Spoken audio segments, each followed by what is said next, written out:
Jadi kita lihat skala prioritas untuk lihat keuangan negara dan biaya listrik kita.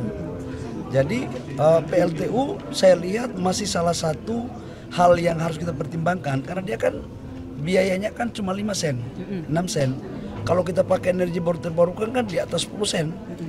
Bahkan selisihnya kalau kita pakai antara batu bara dan gas, selisih per 1 gigawatt per tahun 5-6 triliun. Jadi 5-6 triliun ini siapa yang menanggung? Negara subsidi lagi atau rakyat membebani rakyat? Ya saya kan harus berpikir mendahulukan kepentingan rakyat dong. Amerika aja keluar dari Paris Agreement, masa kita harus dipaksa-paksa terus? Tapi kita setuju loh untuk memakai energi baru terbarukan dengan cara tetap PLTU, tapi kita blending dengan gas, kemudian matahari, dan atau kita lagi mendesain untuk menangkap carbon capture-nya sehingga batu baranya itu batu bara bersih. Nanti secara bertahap akan tetap dilakukan ya Pak, pensiun Pasti dini PLTU. pensiun dini pasti ada waktunya untuk pensiun. Sekarang kan 600 megawatt yang kita lakukan di Cirebon. Tapi Pak, sebenarnya ada nggak sih Pak konsekuensi misalnya kalau Indonesia tidak melakukan pensiun dini, misalnya kayak kemarin kan sawit kita bermasalah nih, nggak bisa masuk Eropa atau apa gitu. Kalau misalnya Menang kok itu nggak ada, enggak, maksudnya kalau misalnya untuk PLTU Jangan ada pakai sih? misalnya apa urusannya. Pak, Makanya minta tanggapannya, Pak, soal- negara Indonesia itu berdaulat. Pak, minta tanggapannya Pak soal Dirjen Migas dicopot. Bukan dicopot, dinonaktifkan. Kan Dinonaktifkan oleh Bapak.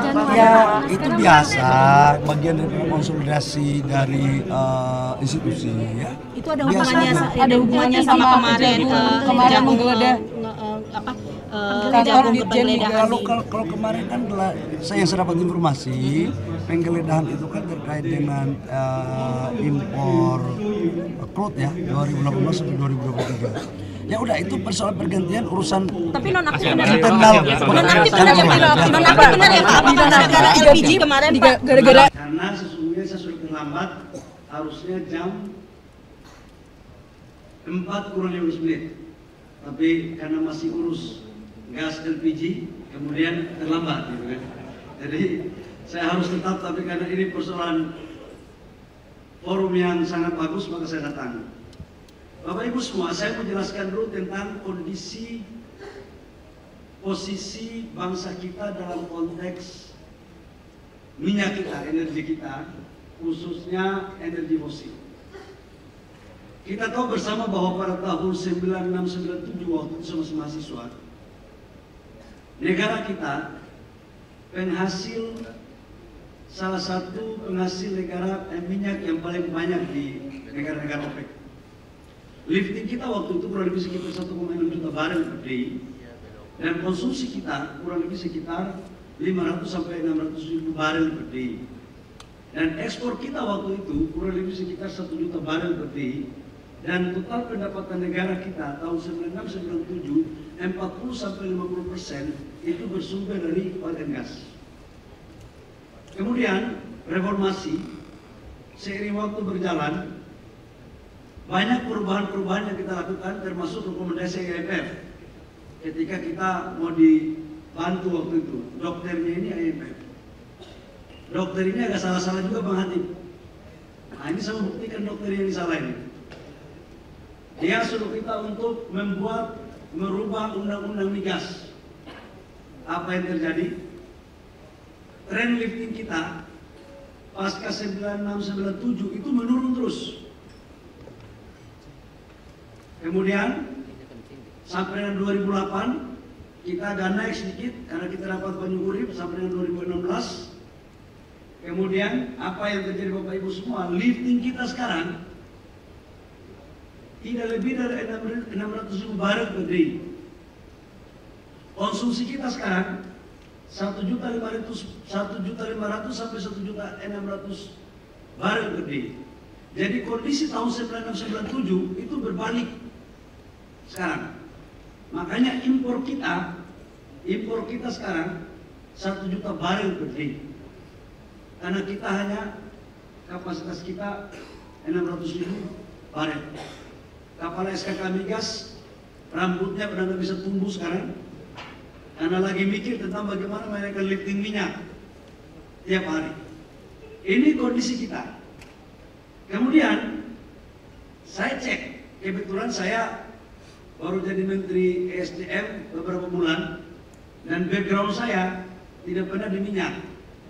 Tapi saya mengecek apa sih masalah, masa sih nggak bisa.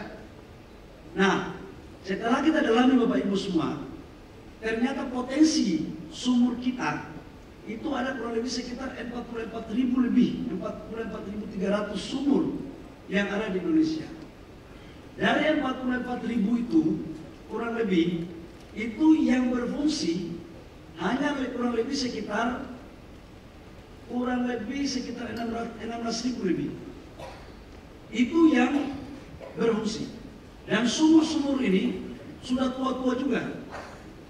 Sudah sumur-sumur lama. Dan yang idle, yang tidak berfungsi, ada kurang lebih sekitar 16.000 sampai 18.000 sumur.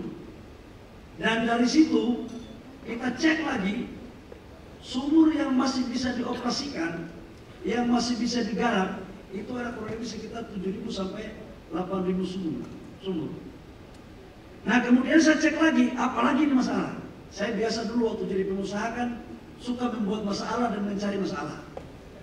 Karena dalam bisnis itu setiap ada masalah ada peluang. Nah kalau kita tidak ada masalah lagi berarti kita meninggal aja, nggak perlu ada hidup lagi, kira-kira begitu. Nah setelah saya cek ternyata Bapak Ibu semua kondisi baseline negara kita itu ada 301 sumur yang sudah selesai eksplorasi tinggal POD. Dan beberapa teknologi yang bisa kita lakukan. Nah sekarang strateginya, bagaimana agar meningkatkan lifting? Bahwa Presiden Prabowo menargetkan kami, dan beliau sudah canangkan agar di 2028-2029 lifting kita sudah harus mencapai 900.000 sampai 1 juta barel per day. Ini tantangan, ini kerja keras. Tapi pertanyaannya adalah apakah bisa ini dilakukan? Ternyata Bapak Ibu semua, minyak kita ini masih banyak, khususnya di Rokan. Kemarin saya baru pulang dari Rokan, tapi minyaknya di bawah itu bagaimana caranya untuk menaikkan. Nah kita melakukan intervensi dengan teknologi. Salah satu teknologi yang kita dorong adalah EOR dan beberapa metodologi pengeboran yang selama ini kan kita bor itu vertikal. Di Amerika itu dari 3.500.000 sekarang menjadi 13 juta barel per day. Itu dengan memakai teknik pengeboran horizontal. Dan sekarang kita akan pakai di beberapa wilayah-wilayah kerja kita di Indonesia.